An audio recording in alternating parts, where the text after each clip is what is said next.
Good evening, Vancouver, and welcome back to Canucks After Dark for the first time in, almost 2 months now. As always, joined by my co-host, Canuck Clay. How are you doing back in Canada, I guess?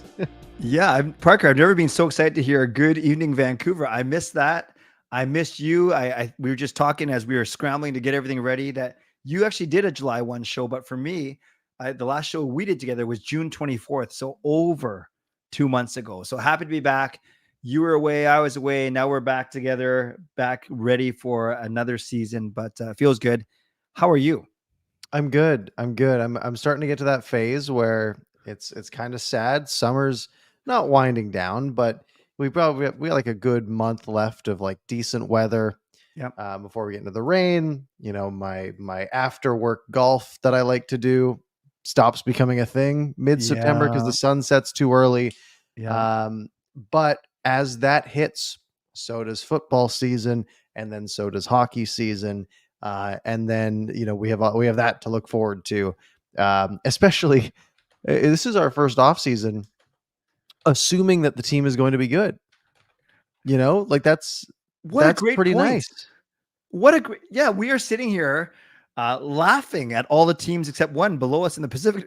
You're right. In all seriousness, this is a little bit different. Now we're talking about expectations. Now we're talking about can we actually outride or outlast a starting goalie that might not be like it's just a weird place to be, isn't it? It is. Yeah, there's this optimism, going into the season. Yeah.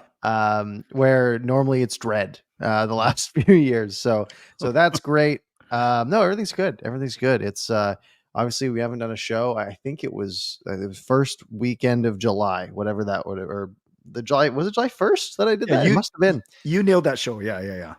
Yeah, so it's July 1st after you were away, and then I was away, and then we've taken the last couple of weeks to chill, and because obviously nothing's going on really in August. So now we are at the point where we can start diving into some hockey talk because preseason still a month away, but somewhat around the corner. Training camp is 3.5 weeks, 4 weeks, something like that. I think it was September 19th. Correctly, it starts Young Stars and then training camp. You got it. Yep. Yeah. So 3.5 weeks till training camp. We'll start to see some camp battles, all that good stuff. And, we can actually talk about some hockey, even though I'm still in summer mode, but we'll go through some stuff for sure. So were you just curious when you're off for the month and just kind of traveling a bit, did you, ever think about the Canucks, like not from a standpoint of, you can't cope with them, but just either reflecting on the past season or actually excited about next season or creating content, or were you actually a nice break actually I was completely disconnected. I saw the Daniel Sprong signing. That was the only thing that like caught my radar because a group chat I'm in had some discussion about it. But that was really it. That was my one instance of while I was on actual vacation thinking about the Canucks. I followed a little bit of baseball while I was away, but that was it. Yeah. I was off of the sports grid. Actually, Euros were on.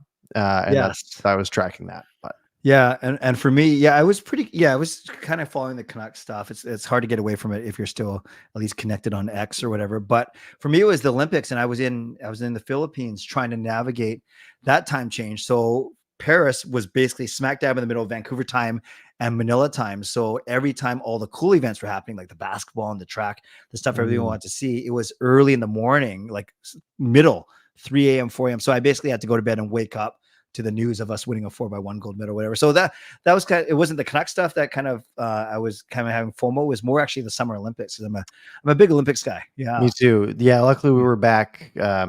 Opening ceremonies were like 2 days before we got back, so we were tracking all that stuff. And those some good work days where you're actually getting stuff done, no calls or whatever, and you just something's happening, like you said, like a 4x100. It's like great, that's going to take 4 minutes of my time, and then you can go back to whatever you're doing. So I have one Olympics question for you, and I know this Canucks After Dark, not Olympics After Dark, but my question to you, Parker, inquiring minds want to know: are you a better dancer than Ray Gunn from Australia? Probably not. Probably not. No, it's not the highest bar, but I will not clear it. I would rupture my other Achilles, I think, if I tried any of those moves. Yes. That'd be tough. So yeah, we've got a handful of Canucks-ish things to talk about. Nothing little bits. you know, Yeah. yeah, nothing huge. No blockbuster trades, but Daniel Sprong signing, Podkolzin trade, Sammy Blais, goalie coaching. Cover boy Quinn Hughes. Quinn Hughes, new center ice logo. Yeah. We're just gonna be running through the hits on this August evening. Yeah, I think the Sprong and Podkolzin, because I think that's a good place to start, because really they go hand in hand. As soon as, I don't know about you, as soon as they sign Daniel Sprong, you're like, okay, if he's your 12th forward with all the 11 guys we talk about, now you're looking at Giuseppe Podkolzin and Neil Zaman, and that's not even including Baines and Lekkerimäki and anyone that hopes to make the team. It's getting really crowded with that Sprong signing. You know, they didn't sign Sprong to sit on the bench, so kind of a bit of writing on the wall a little bit, I think. Yeah, no, for sure. And I just went to click on my depth chart link, and of course it's cap friendly, which doesn't exist anymore. Puckpedia or something. Yeah, gotta get all my bookmarks updated for the new season for sure. But yeah, it's a good point. You know, Daniel Sprong, I saw that name pop up that the Canucks had signed him, and my instant thought was, oh wow, that's a pretty good player that they probably had to pay a decent amount of money for. Yeah. And I mean, you look at the numbers, right? He had 18 goals last year, 25 assists for 43 points, 22 PIMs. So he's not like he's taking a ton of penalties. You know, his Corsi level is kind of low, 46%, but you're talking about a 27-year-old player that you're getting for under $1 million that put up over 40 points last year, right? That is like, if you can get him to, you know, that's a guy who can fill in on a second line if he needs to, right? Guy scores almost 20 goals. Like it's such an easy win for Vancouver, because worst case, he's absolutely terrible. Okay, send him to the AHL. You take none of the cap hit on. Like there's really no downside to the move. It's a free win. Yeah. And this is one of the names that was always on the some lists of blogs and other shows, just kind of cheap options for the Vancouver Canucks. And sure enough, so it's really funny. He goes from unsigned to coming in for $975,000 for a year, and then I've heard projections, Parker, of having him start with Miller and Besser on the first line. I've heard of projections with him playing with PD and DeBrusk on the second line. And if you don't want to break up that third line of either Suter or Bluger with Garland and Joshua, then it's either 1, 2, or 4. Like, which line would you put him on? I guess it depends how he looks, but I don't know. Where do you try him? Yeah, it's interesting, right? Because there's so many new pieces that you got to fit together, right? You're probably keeping Miller and Besser together because they played well last year. Who do you stick next to them? Is it going to be Danton Heinen? Right. Is it going to be, are you going to throw Connor Garland up there for a spin, right? Like you've got some options. You could throw Niels Höglander up there. You could throw Daniel Sprong up there, right? Like there's so many different bits and pieces that could fit together, but it's probably going to be Miller and Besser together. We're assuming Pettersson and DeBrusk together because I guess you could put DeBrusk with Miller and Besser too, but you probably want to balance things out a little bit. And then you're probably keeping Garland and Joshua together and sticking either Bluger or Suter between them. And then does Daniel Sprong land on that second line and play the wing next to Pettersson? Does he end up on the first line, or does he end up on the fourth line and get some time there? So it's interesting. It really depends on how much he's going to develop the two-way side of his game, right? That's been the big concern, or anyone who has had concerns about the signing has been very, this isn't a very Rick Tocchet player, right? He's he's offense only, but he apparently talked to Rick Tocchet before that signing and said, look, I want to buy into your system, give me a shot, and I'll make it work. So if he does that and he can still be a 35-point guy and you can reliably have him on your third or fourth line, totally fine. And he's a guy who, hey, we need a spark of offense, bump him up. Yeah. Yeah. That's fair. Yeah. Kind of I don't think he is Swiss. I'm not sure what he is, but it's kind of the Swiss Army knife that Pia Suter is, kind of play up and down your lineup, wing, center. And we'll just kind of see where he fits in. I love what you said there. By the way, I didn't want to interrupt you, but before we get to Podkolzin, thank you, Alfred, with our first donation of this new season, $5. Thank you, Alfred. And he says, "Hey, Parker, I'm not offended. He didn't ask me because I actually talked about this on my show on Sunday night. Quick thoughts on the new look at center ice, the kind of zoomed in logo that fills in more of the circle. Like, do you like it? It's kind of artsy, or do you not like it?" Yeah. So I'm looking at it right now.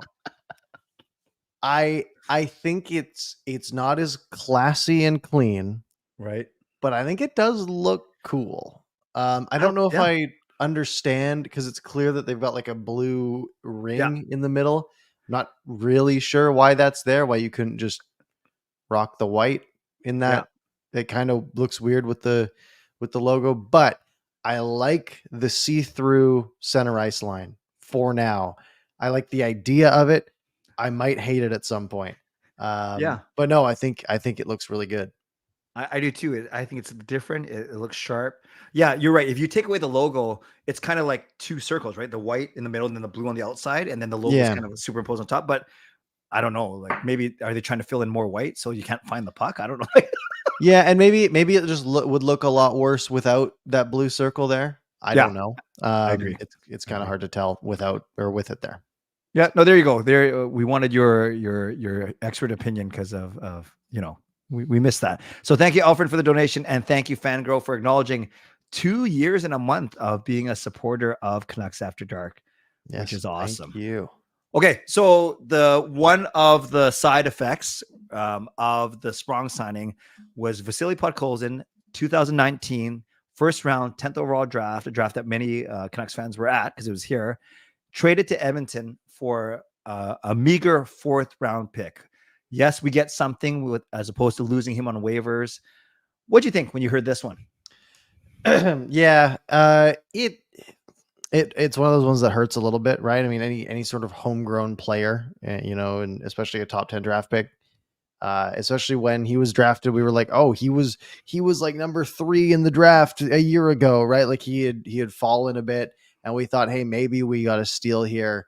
Got rushed into the NHL pretty quick, and just didn't really put it all together. You look at some of the guys drafted after him and you think, it might have been nice to get a Matt Boldy instead of Vasily Podkolzin or Cole Caulfield or Spencer Knight, right? Some good names taken after Podkolzin. One of those ones that Judd Brackett, sort of got us on with Matt Boldy there. But no, I mean, at this point, how old is he? Like 23? Yeah. I want to say. Yeah. We're 5 years later. At some point, you just, if he's not making the roster, what, you're going to just leave him in the AHL for another year again? There's really no point to that. I think he had to clear waivers at this point too. So what, you're just going to keep him as your number 13, your number 14, if you're going 14-7, there's just really there's no point keeping him here if he wasn't going to crack the roster, because look, best case scenario, he turns into like a 2020 caliber player, right? 20 goals, 20 assists. And that might be wishful thinking. Yeah. Daniel Sprong is that right now, right? Danton Heinen can be that right now, and was last year. And these are players that you can just go get, right? You can go get one of those guys for, especially if you're a team that people want to play for, $2.5 million, a week into free agency. So it's a replaceable level player. So I'm not going to be too torn up about it. Yeah, I agree with you, Parker. I'm not worried that he's going to come back and haunt the Canucks 6 times a year or whatever, how many times we play them, or 4 times a year. I also, Jim Rutherford and Patrick O'Vane have shown a penchant for, they don't worry about what acquisition cost there was. They don't look, Lindholm and Zadorov, we gave away quite a bit to get those 2 guys, at least Lindholm, and they're gone already. So they don't worry that they didn't draft him. They don't worry that they're not going to wait. There's no waiting. Obviously they want to win now. And all these moves are for that. And I wasn't surprised. I wanted to see Podkolzin develop, but you're right. He's 23, great point, 5 years after being drafted. And you want to see a little bit more. And maybe Höglander is the better draft pick out of that draft now, right? Yeah. Honestly, the worst part about the trade is that it was to Edmonton. Yeah.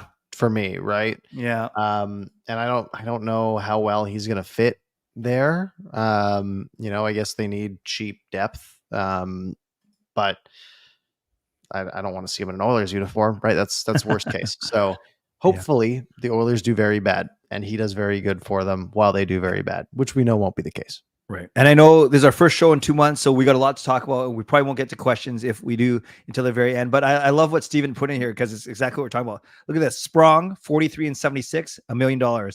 Elias Lindholm, 44 in 75. So basically identical, $8 million.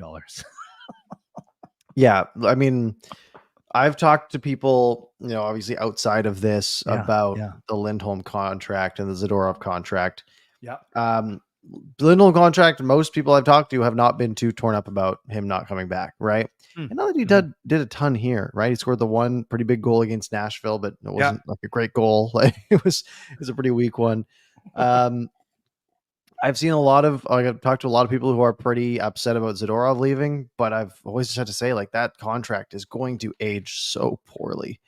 And he's the perfect player for this team, right? And I would love to have seen him stay, but if you want to win a cup, you can't get too attached to those guys. Yes. Nope. Well said. Well said. Okay. So Podkolzin, you're fine with it. Big picture. Yeah. Okay. Let's stay on the forwards. And then we can kind of work backwards to defense and goaltending and coaching and whatever. Most recently, Sammy Blais signed to not the Vancouver Canucks, but he's in the organization, the Abbotsford Canucks, and going to come to camp on a professional tryout, a PTO. Yeah, it's interesting that they were able to sign him to an AHL contract without just a PTO. Like that's what I would have assumed a guy like Sammy Blais would have been, was a guy who got a PTO somewhere and tried to earn an NHL contract. But the fact that he's already locked in with Abbotsford is interesting to me, because I guess that means that if another team was like, "Hey, we want you to come play for us," I mean, he's under contract in Abbotsford, right? Like he wouldn't have that. That's a great point. Yeah. Yeah, actually, you're the first person, and I've watched and read a lot of people. You're the first person who's brought that up. That's a good point, actually, as opposed to just a PTO where then he could go anywhere. Yeah, unless I'm wrong. Like I genuinely don't know, but I don't think No, I think you're right. Can you just sign some like any player in just an AHL contract? That doesn't feel right to me. But it also feels like you shouldn't be able to just trap someone in the AHL. I don't know. I don't know what the CBA says about this. Yeah, well, I'm thinking of any minor leaguers, right? Like that we signed to entry level. Yeah, it's just like an entry level. Well, that's an NHL contract, though. Oh, I see what you're saying. Yeah. I don't know. I look to me. Does it look like I know about contracts? Come on. I have no idea. Regardless, Blais did drafted by St. Louis, 4 years with them, 2 years with the Rangers, then the last 2 years in St. Louis. So he's an 8-year pro, but he's only played more than half the games only once. And he had that bad knee injury, his surgery back in 2021, kind of taken away a bit of his speed, but he's still a you talk about Daniel Sprong not being a talk-it-like player. Sammy Blais is. He's big, sturdy, decent, good speed actually for his size, wins a lot of puck battles. And this is a guy who I could see making the team out of camp, and maybe he supplants DiGiuseppe and Amon and becomes the 13th forward, right? I don't know. Mm-hmm. It could happen. And I was thinking, I don't know. And I was wrong about everything I said. Oh, okay. Any player on an AHL contract is considered a free agent in the NHL. However, to join an NHL team, they'll have to clear waivers. Now, I don't know how that works before the season. I guess mid-season, though, he would have to clear waivers. So whoever's at the bottom of the barrel would have a chance to sign him instead, or to take that contract instead. So I had that incorrect. Well, thank you. You sounded convincing, just so you know. Good. That's I believed it. And then as I said it, I'm like, this makes less and less sense. Well, you got me, but that's a low bar. So he's a Stanley Cup champion, right? He was with the Blues when they won in 2019. Yes. I remember, like, I was like, who is this guy? He played a lot of, I think he played in 15 playoff games that year. So more than half. So, but I did lose track of him when he went to the Rangers in that Buchnevich trade. So, yeah. And that was his first real season, right? That 2018-19 season. He played 32 games, 15 playoff games, and he was fine for them. But since, that year, that was a year that he played 26 games in the AHL. The following year, shortened season, he played 40 games, just 13 points. Year after that, 36 games, 15 points. 2021-22, he just played 14 games. I don't know if they just had him as a healthy scratch or if there was an injury issue. That was the knee injury in New York. Okay, that makes sense. Yeah. But then the following year, coming back from that, just 5 assists in 40 games, right? 2022-23, he had 20 points in 31 games. So it looked like, he's, regaining. He went back to St. Louis. 20 points in 31 games seems pretty good, right? 50-something point pace. And then last year, just 7 points in 53 games and was a -11. So a player who has a little bit of upside as a depth guy. But the Canucks have a lot of guys like that. Yeah. So a chance for him to maybe, regain some footing, but on the unlikelier side. Yeah. Okay. That's fair. Okay, so we did a good job with the forwards. I think if I may, is a nice way to do this is to talk about defense now before we get into all the goaltending news. Defense, not a lot's happened aside from Quinn Hughes and his brothers being named NHL 25 cover boys. Quinn Hughes on the Canadian and International edition, Jack Hughes on the American edition, and then on the deluxe edition. I don't even know what the difference is. All three of them on there. Any thoughts? Happy for him? Kind of cool. Yeah, I think it's cool. Yeah, the deluxe edition, you just get like some packs and you get to play the game early. I mean, Luke Hughes, not great to be on the cover, or I guess, he was a rookie, isn't like a star yet, but it's cool to put, the three of them together. No, I mean, it's cool. I'll probably have to buy the hard copy now, even though I don't have a console that has a disc drive. So it will be a waste, but it's cool to have a Canuck on the cover. First one, I guess, since Naslund. Yes. So that is, it's cool. So, okay. So one real question about the defense. So not a lot of change. You're still looking at a third pairing of Forbort and Desharnais. Yes, that's a little scary, at least on paper, or at least saying it out loud. Rumors about a Barry PTO, a Schultz PTO. Do you think that we're going to go into the season with a top six of Hughes, Hronek, Susie Myers, Forbort, Desharnais? I mean, the money committed makes it feel like that's the case, right? Forbort's your lowest dollar guy at 1.5. Feels like 1.5 is 6/7 defenseman. Desharnais got $2 million. Again, feels like that's a number you'd give a guy who's in the roster consistently. Yep. 3 years of Tyler Myers. He was good, man. He was good. It's just fun. It doesn't feel fantastic. Yeah. Right. I agree. We know Hughes Hronek is good. We know Susie Myers is decent. Yeah. That third pair, I have concerns about. And Ian Cole was really good last year, fell apart in the playoffs. I worry a little bit about that, right? These are two guys who I don't think are necessarily known for their speed. Like the whole defense is pretty slow, right? Like they're big, but like Hronek can skate okay. Susie's not that fast. Myers isn't fast. Forbort I don't think is fast. Desharnais is not really fast. Juleson's not fast, right? Like there's not a lot of catching up to guys on that defensive side. So they're going to have to be very, very good positionally.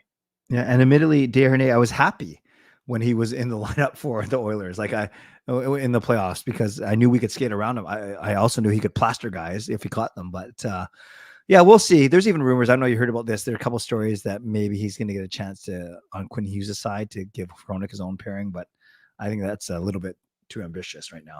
Where are you going to play him 24 minutes too? Like maybe the good players should play more. Yeah.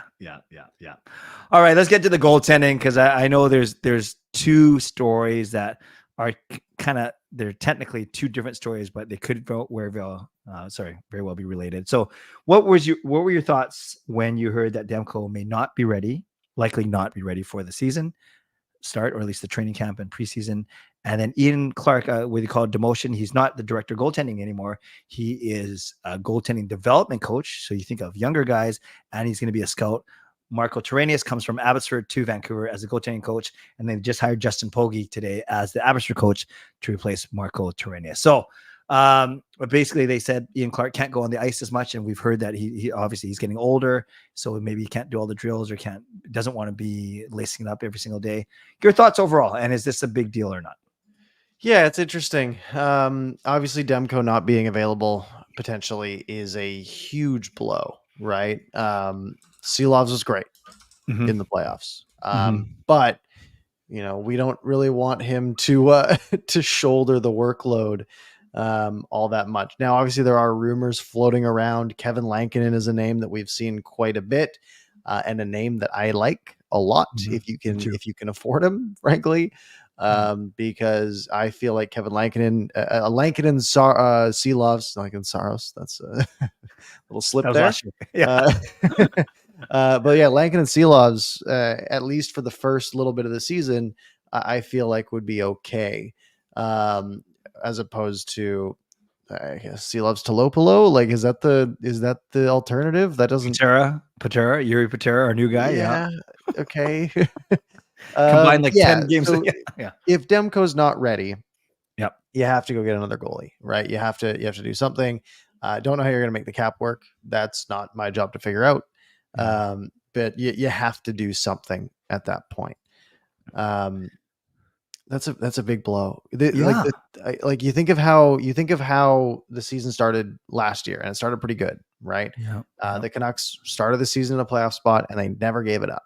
And that's a really nice way to go through a season, because it gives you security for if something goes wrong. But if you don't have Demko for the first X number of weeks of the season, and you're getting, average goaltending, and maybe you're a 500 team through, 15 games, let's say, it starts to get a little nerve wracking, right? Maybe you're a game or two out of a playoff spot already. Now you have ground to make up, right? We already know by American Thanksgiving, a lot of the teams that are in the playoff race are the teams that are going to be there by the end of the year.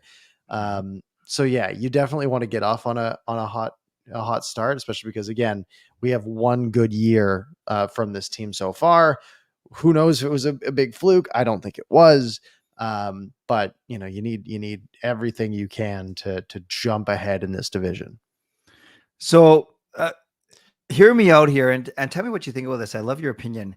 Let's say Kevin Lankinen, let's say the Canucks go after him, and let's say he wants $2 million. That's what he got paid last year or whatever. You're right. They got to make the cap work. Why would he come here? Or sorry, if he comes here, he's not coming just to hold the fort for a month until Demko returns. He's going to expect to be a tandem goalie with Demko. So does that mean you sign him? And if you sign him, you're basically admitting to Seelovs one more year in the AHL, please. Is that what you're saying? Yeah. And I think it has to be that way with the Demko injury. And I think that's something that Seelovs would just have to understand, right? Like, if you're like, look, we came in with every single intention to make you the backup goalie, but if we don't have a starter for a month, we can't put our whole season on your shoulders because we think you're going to be good, right? That's too risky. There's too many eggs in a small Latvian basket. Like, it just doesn't make any sense. So yeah, you just have to make that move. And look, Seelovs is how old? 23. 23. Yeah. He'll be fine, right? He can go play, he can. Let's say, how long do we think Demko's out? Do we have a guess on that? No, no. Let's call it 15 to 20 games, right? Oh, that's bad. Let's just say like a month, let's say. Okay. Just sort of okay, Seelovs, you're going to get 5-6 starts out of those 20 games while Demko's out. Once Demko is back, then you're going to go play in the AHL, which, I mean, one is good that he'd be playing more games.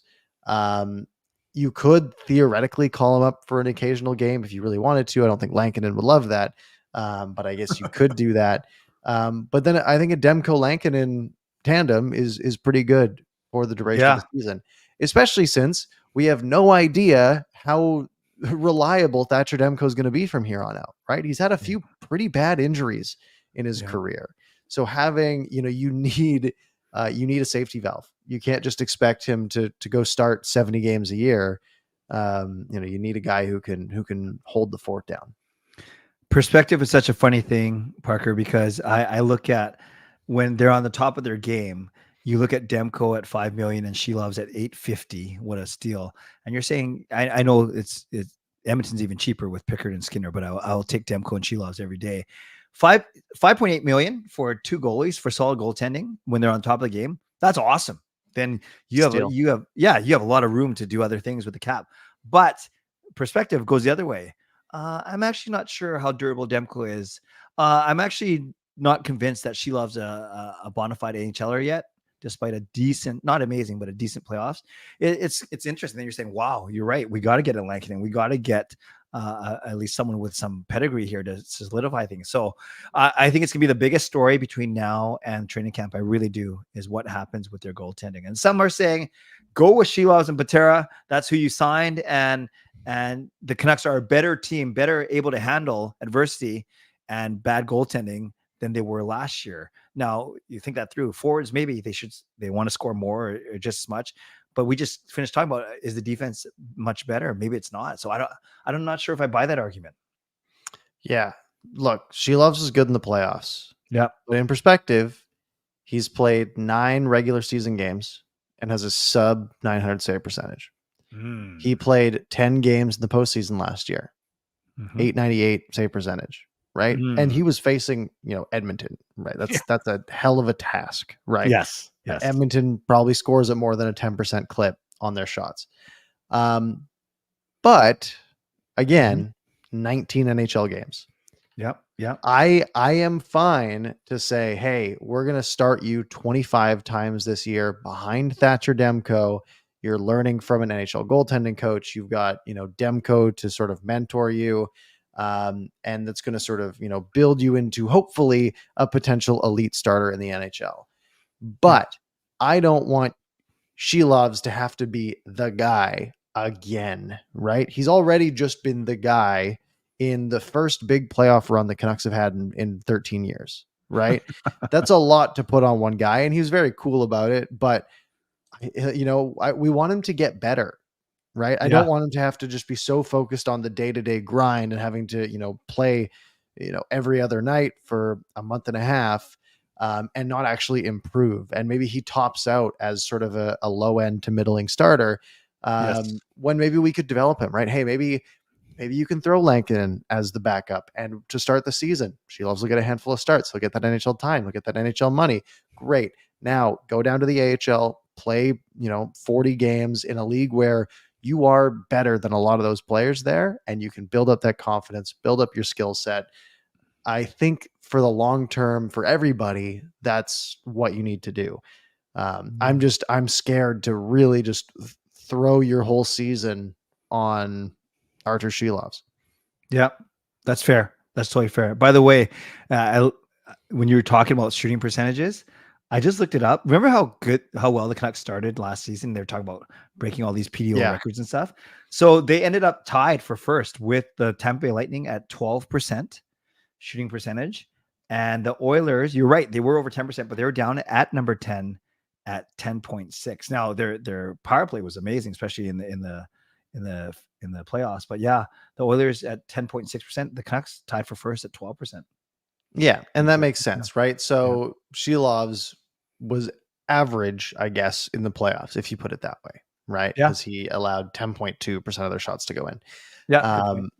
So yeah, that's great, but again, small sample size. I don't want to risk it. Yep. Totally. And then there's that fear of if you have Shelovs and Patera as your tandem and you're, 4 weeks into the season and you're floundering a little bit, are we now rushing Demko back before he's fully healthy? Because, hey, we need to win some hockey games because we're 4th in the division and falling quick, right? That's a scary boat to be in. Yeah, that's a good point. Wow. Do you agree with me that that's going to be the biggest story to track is the goaltending? I think so. I think, if Demko's not ready, you got to add somebody. I think that's because you just don't have an NHL starter. Yeah. One thought before we move on about Ian Clark. There's I've listened to people. I've seen people write about the fact that maybe him and Rutherford don't have the best relationship, or Rutherford in an interview earlier in the summer was saying stuff like, we got to change the way that Demko, his routine is. So is that fair? Ian Clark, obviously very well regarded throughout the league. Is this the first sign of him on out or going out, or is this saying, well, if this is what Ian Clark wanted, the Canucks like him so much that they kind of gave him what he wanted, and that's a lesser role? Like, do you think anything about that, or are you not worried about it right now? It's tough because all we've been told is that Ian Clark asked for a new position, right? Yeah. And because of that, they said, okay, well, we're going to bring up the Abbotsford guy who's pretty well regarded to take that role. Obviously, Ian Clark's been regarded as the best goaltending coach in the league for years, right? Going back to when he was with Columbus. It was Columbus, right? He was with before. Yep. Yeah. So like and then when we got him here, it was all, everyone was stoked. And then obviously our goaltending has been pretty good. We've had a good run of goaltending, right? From Miller into Markstrom into Demko. They've been well coached. Maybe there is some truth to the whole Rutherford thing. Maybe Rutherford thinks that, there's an impact on durability the way that Clark coaches, right? Who knows if there's some issue with Demko there. But what I've seen, I mean, look, having Ian Clark be your goaltending development coach seems great to me, right? Especially if Marco Terenius is a good goalie coach, which we've heard that apparently he is. So I'm not too concerned. Yeah. Okay, that's fair. You know, it's funny when you're talking about Rutherford and not necessarily, maybe there's some truth to it. You know who Rutherford doesn't seem to like, or just coincidental or circumstantial, either Russians or Dan Milstein. Like with Podkolzin gone, Mikheyev, Podkolzin, Kuzmenko, Zadorov have all gone like in the past season. There's been a lot of the narratives have flipped. Hey. Yeah. But as we talked about, it took them 2.5 years and now they have the team that they want, and look what they did with them. Yeah. 1 win away from conference final. Yeah. Run it back. Exactly. What else do you think, man? I think we've gone over everything. Only thing, training camp, they announced is in Penticton, which is too far away. Abbotsford was fun that one time that we went. But it was great. Penticton not going to make that drive.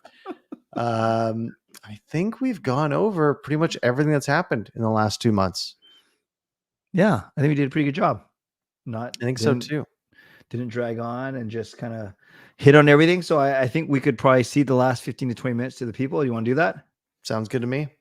Yeah, we haven't been around for a couple months at least together. So I know there's some questions actually pretty good right off the top that I even said, we'll get to your questions, but later. There's one right at the start that I thought was really, really good.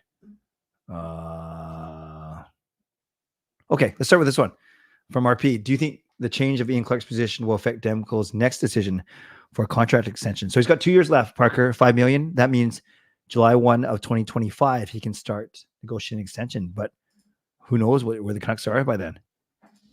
Yeah, I think of all of the variables, this is a pretty minor one.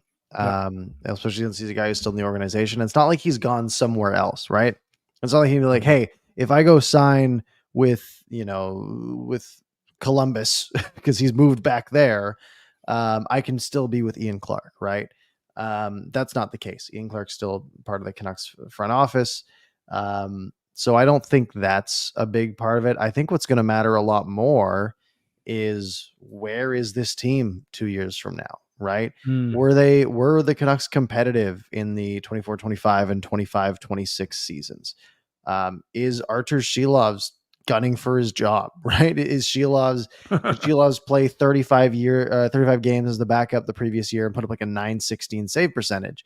Okay, well, now maybe Demko's getting pushed out, right? Or maybe they're flipping him at the deadline at that point to shore up some other weak point of the team when they're trying to run for a cup. So I think those are variables that are going to matter a lot more than who the goalie coach is 2 years from now. Sure. No, all good answers. Alfred says, what number are the Canucks aiming to pay Blais if he succeeds. This has like 800 to grand to a million all Whatever, over. Right? yeah, Leagueman would be at that point. Yeah, unless he comes in on the PTO and it's like, wow, he's the best player on the ice right now, which seems unlikely. Fair enough. Fair enough. Do you think Tocchet will go to the lotto line or break glass in case of emergency? It's interesting because you do that, then your centers thin out pretty quick. I guess you go Suter, Bluger, and whatever, Amon or Sherwood or I don't know. Tocchet doesn't really like to go to it, does he? Like he just did it for those 3 games. Yeah. To me, it's a hey, we're down with 2 minutes to go type of move, right? I don't think it's a stick all your best players on the ice. This team doesn't feel like it really needs the lotto line currently. That's not really their play style. Their play style is more structured. It's more outworking, and every line doing that, whether it's your third line or your top line. So I don't think we'll see a lot of the lotto line. Mm-hmm. I agree with that. I meant to ask you. So non-Canuck stuff. Were you surprised that the Oilers did not match for both Broberg and Holloway? Yeah, no, not super surprised. Although they did get pieces back too, right? The Blues had to trade a little extra to stop Edmonton from matching, which I thought was interesting. Yeah. I like that offer sheets are in play a little bit. I mean, the Oilers were primed to be that target, and those two guys were prime targets. And I saw lots of salty Oilers fans be like, "Oh, Max Holloway leaving for an extra, blowing up his career for the money." And it's like everyone's like, "Oh, it's just an extra $1 million." An extra $1 million is a lot of money. Okay, and you get to go, and for a player like Holloway, where you're going to be a depth piece in Edmonton, or maybe you can carve out a path in St. Louis that maybe gets you more money in the future. So I like that. There's GMs that are actually willing to do it. At least one GM that's willing to do it. I'm hoping we get to see a little bit more of it in the future, as long as it doesn't impact us negatively. Yeah. So didn't Armstrong said he would do it to his own mother. That was pretty funny. Yeah. Do you think this opens the door to more offer sheets in the future? I hope so. I didn't feel like the response was super negative, but I guess we don't know. Maybe I don't know what the GM group chat was doing. When that came through. But look, I mean, every GM's job is to win the Stanley Cup, right? If you can do something that makes your team better, you should do it. And I feel like Alvin and Rutherford would be willing to do something along those lines. I hope, but we'll see. Mm-hmm. No, that's good. That's good. All right, friends, we got another few minutes. If you guys want to get some questions in, you guys have been very patient and taking our lead. You guys know that we do the last bit for you. So anything that you want to, it could be something that Parker and I touched on. It could be something that's on your mind as the biggest concern. But yeah, put some questions in. We would love to answer them. And I saw some discussion about where the Demko news started. Yes, I would agree with what Viper said is the Canucks haven't said anything yet. They probably won't say anything at training camp. It's Rick Dhaliwal, who's very well connected. And I know Parker and I both hold in terms of Canucks stuff. Dhaliwal doesn't report stuff to be, sensationalistic or to try and get some hype or some clout, so to speak. He's very well connected. Probably I'd say our best connected insider locally. Would you agree with that? Yes, he has all the right information and some typos. But that's okay. That's okay. I remember, I think there are some contracts that get reported wrong. Those ones get me, but everything else Dhaliwal does is great. Yeah, that's fair. That's fair. Swervin Irvin, what do you think it would take to pry Adam Larson out of Seattle? He's a right shot defenseman, right? But I think so. I mean, I think he would be expensive, right? I mean, he's 31. For Taylor Hall. He did get traded for Taylor Hall. Wow, that was a while ago. Hey, yeah. It was like 8 years ago. Wow. Yeah, I mean, he's $4 million for this year. Pending UFA, so maybe people are thinking, deadline possibility there. Good Jason player. Barry's his agent, so there's some connection there. Yeah, I mean, it's going to be really interesting when we get to, February, March, what are the Canucks wanting to do? Hopefully, we're in a buying position again. Again, those picks don't have any value to us at that point. I hope we're in the position to go for guys like that. Yep. Me too. You think the Canucks have any chance of trading the Pullman contract, including adding a sweetener? I don't know. I don't know if, like, obviously it's impactful because you can't accrue cap space over the season, but it's not like this team really would be anyways. Mm-hmm. It's off the books after this year. Really depends on what that sweetener is, right? Like a first or a second, no chance, right? I'm using that first to go get someone at the deadline to win the Stanley Cup this year, right? That's my goal. Especially, that contract, it's $2.5 million. It's not like an enormous anchor, and it expires this year. Just let it go. We're almost there. Very good. With Demko constantly getting hurt, do you think it's a good time to see if Shelovs or someone else can possibly take the reins? Shot. We were talking about that earlier, but the second part we did not talk about. I've heard a few people say trade Demko for a haul. Yeah, I don't think this is the time to do that. Yeah. Like, again, you want Shelovs to start 55 games this year? That just feels so quick, after he's played 19 games ever in the NHL. Shelovs might be ready to take the reins right now, but he probably isn't. And I would much rather have him, develop in the like he was what, a 6th round pick, Shelovs? Most first round pick goalies would start to get near the NHL around this time, right? It takes a few years. We're not in a hurry. We can run Demko this year. He still has one more year on his contract. If their injuries are still a problem, or he comes back and isn't that great this year, sure, you can trade him. But you're a team that's trying to win the Stanley Cup this year. Having Demko, let's say again, knocking on wood, let's say he misses most of the season and comes back for the playoffs. That's a great deadline acquisition, right? Like there's, again, this is a team that's trying to win now. I don't see how getting rid of Demko would be beneficial to that. And with that, Ricky says, with Demko possibly missing some regular season games, has your prediction on the Canucks' place in the standings changed? Well, I know Park and I, we haven't formally made our predictions. I'll go out on a limb and say, well, it's not even a limb, that it was obviously, I think it's going to be Edmonton and Vancouver that are going to be battling for Pacific Division supremacy.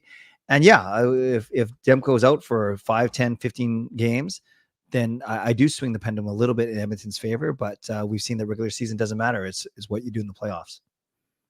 Yeah. So last year, Demko started 51 games in the regular season. Mm-hmm. So, about 8 less than you'd expect him to over the course of a full season.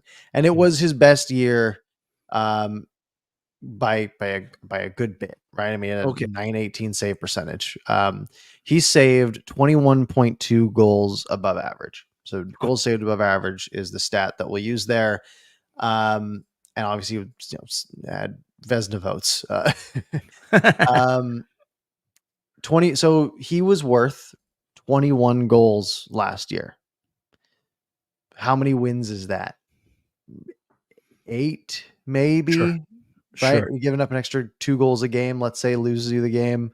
Maybe 8 or 9 wins. Like that's let's call it 15 to 20 points in the standings is what Demko was worth last year, potentially. Yeah. That's obviously a huge deal. So not having him, I would say, a real negative to the team. However, I don't know if he's going to be a 918 goalie again this year. Like that's very wishful thinking. Not many goalies are. But yeah, he's a top 5 goalie in the league. Not having him is a big hit. And it would definitely knock a handful of standing points off of my projection. Sure. Just Incredible talked about Lucic trying to get back in the NHL. Last year, 4 games with the Boston Bruins, 2 assists in those 4 games. Yeah, and then he had an incident, right? Yeah. I can't remember what assault and battery case. No, you don't have to play again. Yeah. He's not good anyways. No, he's old. We're not missing much from him being not in the league. Yeah, fair enough. Lyndon asked, rookies for the season playing over 25 games this season. Oh, that's a good question. Celebrini. Yeah. Yeah, I don't know.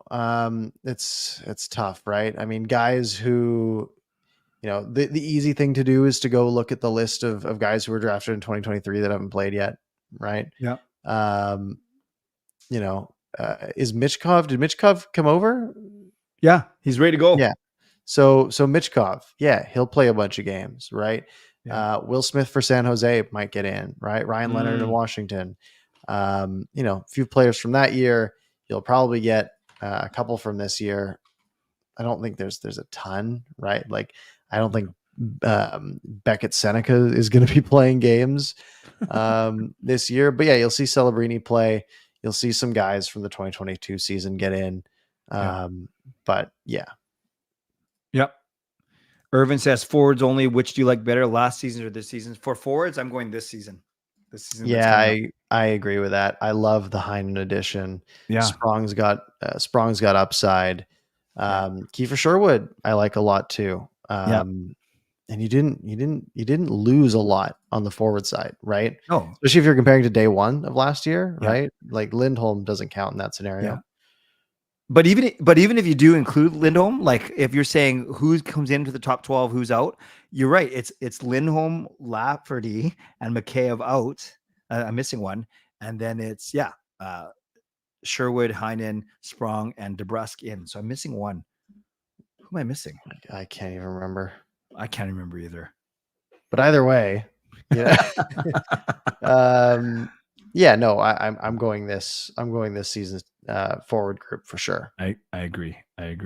Alfred, who do you think they will face the Oilers in the first round? Completely depends if we think they're going to finish first in division, then they get a wild card team, or second division, then they'll have to play whoever's number 3 in Pacific, which is, I don't know. It's so early to say, but is it Vegas? Is it, I don't think any of the LA, the California teams are a threat. Like I'm not sold on the Kings. They're always just kind of there, but yeah. I mean, it's probably Vancouver. I mean, I'm hoping Vancouver and Edmonton in the top 2. Yeah. Right. And then, I mean, we know 4 teams that aren't going to be there. Right. It's whatever LA and Vegas do. But like, we know Calgary is going to be bad. We know Seattle's not going to be, like, Seattle might be fine. It might be a little better. Anaheim will be bad. San Jose will be really bad. Yeah. I'm with you. Grim Studio, we are happy to be back. Thank you. It's been too long. Justin says, if we got Askarov-Shilov's tandem would be pretty sick future. Yeah, I don't know if they'd be really good this year, but that would be a solid future for sure. Yeah. That for Askarov. But San Jose might be, like, honestly, you look at San Jose's prospects, they're a good team like 5 years from now. Oh, yeah. They are going to be good as long as they can keep all those guys. Yeah, good point. They're going to have some real star power there. Yeah. By the way, Logan Stankoven might be considered a rookie coming in this season. I'm looking at like a quick. I guess he might be. Yeah, Stankoven, Michkov, Celebrini, Cutter Gauthier, and Will Smith are the 5 guys that are on this graphic. So yeah, they'll be pretty good. Yeah, for sure. Anything else? Yeah, Jack says, are we going to Michkov's debut? I didn't really realize that his debut will be here. And for the Flyers. Yeah, it's the second game of the season. Maybe I will. I'm going to be. I can't make the home opener because it's a Wednesday night, church night. So I will be going on that Friday night, which is the Flyers game. Yeah, that'll be one I might try to snag some tickets for. Hey, I know a guy. Depending on how much they are. RSA Rinketic Sport Agenda, who I met earlier today, very, very cool guy. Will Villander play in the NHL this season? I don't think so. For me, I think he is. They always said 2 years in college, and then even after that, it's very rare he might, unless they pull the last 5 games of the season thing. But there's no rush, right? There's no rush for him. No, I could see that too. Again, very end of the season, get the slide year in. Especially if there's injuries and you want to have him as a black ace for the playoffs or something. Lekaramaki? I'm intrigued. I actually saw him. I saw him score his first AHL goal last year, which was pretty cool. My one Abbotsford game and he scored. So, but I don't know. Yeah, I wouldn't be too optimistic on it, but I'm interested to see, if he tears it up in the AHL, which would be great. Maybe we get to see him called up a little bit. Everyone was reminding when we were trying to name all those forwards, Kuzmenko started the year with us. Yes. Podkolzin, what was he? I guess was he in our barely? Yeah, he played like 20 games, didn't he? Yeah. And I forgot about Beauvillier, who we traded as well. Yeah. It's funny. I watched the. I was to get in the mood for this a couple days ago. I was watching the Nashville game 1 highlights again, which was because it was a sweet game. Yeah, and I was like, I have Beauvillier in a Preds uniform. That's right. Yeah, when you look back on the playoff run, there are some pretty crazy goals and some pretty epic moments. The Besser hat trick, the comeback, or did Besser have a hat trick? No, they took 1 goal away from it. Regardless, there's some crazy games for sure. Yeah, I'll always get that video recommended to me at some point around this time of the year where it's like, hey, do you want to watch all the Canucks playoff goals? Right. Yeah, I do. Yeah. And it's great because I've watched the 2021 so many times at this point. The bubble. Yes. we finally have a new one to look at.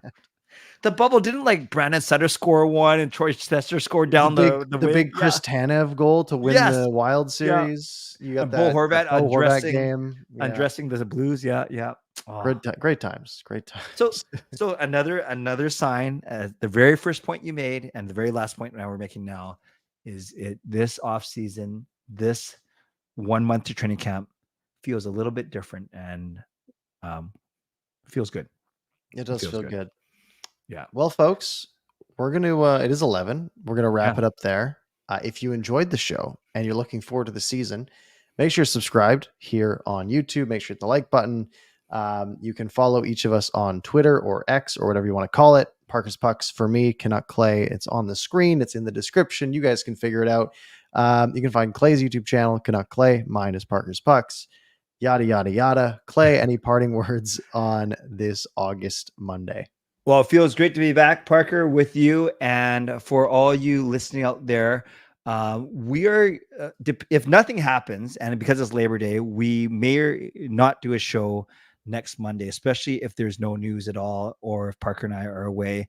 We have talked about starting in earnest on the next Monday, on September 9, and going weekly starting. So this is kind of like a appetizer, so to speak. Again, if news breaks and we want to talk about it, we will let everyone know, and we'll have a show next week. But we're likely going to start season 4, I guess. Is this season 4 for us? I think so. Yeah. Wow. On Monday, September 9, and that'll be a nice Young Stars training camp preview, or at least getting to that. And I guess we should revisit our predictions from last year too. Eventually, we should eventually do that. Yeah, that means I got to get to work on that spreadsheet. All right, folks. Thank you all very much for joining. Have a good night, and we will see you next time.